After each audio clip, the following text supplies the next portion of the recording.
I can also confirm today that I have reasonable grounds to believe, on the basis of evidence collected and examined by my office, that Israeli Prime Minister Benjamin Netanyahu and Minister of Defense Yoav Gallant bear criminal responsibility.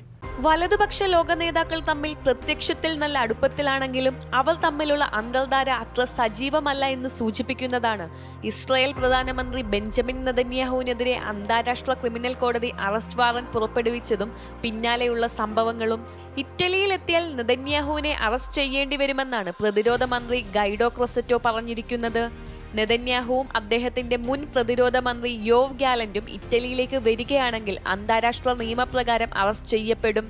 നെതന്യാഹുവിനും ഗാലന്റിനും ഹമാസിന്റെ സൈനിക മേധാവിയായിരുന്ന മുഹമ്മദ് ഡെയ്ഫിനുമെതിരെ നേരത്തെ തന്നെ ICC arrest warrant പുറപ്പെടുവിച്ചിരുന്നു. തീവ്ര വലതുപക്ഷ നേതാവായ Georgia മെലോണിയുടെ ഇറ്റലിയിൽ നിന്നും ഇത്തരത്തിലൊരു പ്രസ്താവന ഉണ്ടായി. ഇതിനോട് രോക്ഷാകുലനായാണ് നെതന്യാഹു പ്രതികരിച്ചത്. അമേരിക്ക ഉൾപ്പെടെയുള്ള ഇസ്രയേലിന്റെ ഏറ്റവും അടുത്ത സഖ്യകക്ഷികളും ICCയുടെ അറസ്റ്റ് വാറന്റിനെ അപലപിച്ചിട്ടുണ്ട്. എന്നാൽ ആംനസ്റ്റി ഇന്റർനാഷണൽ ഉൾപ്പെടെയുള്ള മനുഷ്യാവകാശ ഗ്രൂപ്പുകൾ നീക്കത്തെ സ്വാഗതം ചെയ്തു. ICCയുടെ ഈ നീക്കം നെതന്യാഹുവിനെ കുരുക്കിലാക്കിയിരിക്കുകയാണ്. കാരണം അന്താരാഷ്ട്ര ക്രിമിനൽ കോടതിയിൽ 124 രാജ്യങ്ങൾ അംഗങ്ങളാണ്. ഈ രാജ്യങ്ങളിൽ എവിടെയെങ്കിലും നെതന്യാഹു എത്തിയാൽ അദ്ദേഹത്തെ അറസ്റ്റ് ചെയ്യാൻ അവിടുത്തെ നിയമ സംവിധാനം ബാധ്യസ്ഥരാണ്.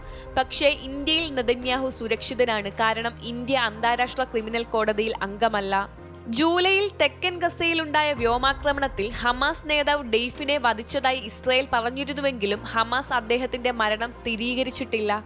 ഡെയ്ഫ് മരിച്ചോ ഇല്ലയോ എന്ന് കണ്ടെത്താൻ പ്രോസിക്യൂട്ടർക്ക് സാധിക്കാത്തതിനാലാണ് അറസ്റ്റ് വാറന്റ് പുറപ്പെടുവിച്ചിരിക്കുന്നത്. നെതന്യാഹുവും പ്രതിരോധ മന്ത്രിയായ ഗാലന്റും ഗസയിലെ ജനതയെ പട്ടിണിക്കിട്ടു. ഭക്ഷണം, വെള്ളം, ഇന്ധനം, വൈദ്യുതി ഉൾപ്പെടെ ഗസയിലെ സാധാരണക്കാരുടെ നിലനിൽപ്പിന് ഒഴിച്ചുകൂടാനാവാത്ത വസ്തുക്കൾ ഇരുവരും ബോധപൂർവം തടഞ്ഞുവെന്ന് കോടതി ആരോപിച്ചു. പോഷകാഹാരക്കുറവും നിർജ്ജലീകരണവും മൂലം കുട്ടികൾ ഉൾപ്പെടെ സാധാരണക്കാരുടെ മരണത്തിന് ഇത് കാരണമായി.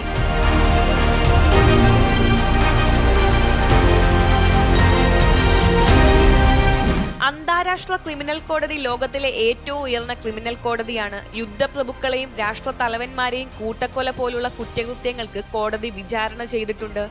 എന്നാൽ അമേരിക്ക ഉൾപ്പെടെ നിരവധി പേർ കോടതിയിൽ അംഗമല്ല. അതിന്റെ അധികാരത്തെ ഇവർ അംഗീകരിക്കുന്നുമില്ല.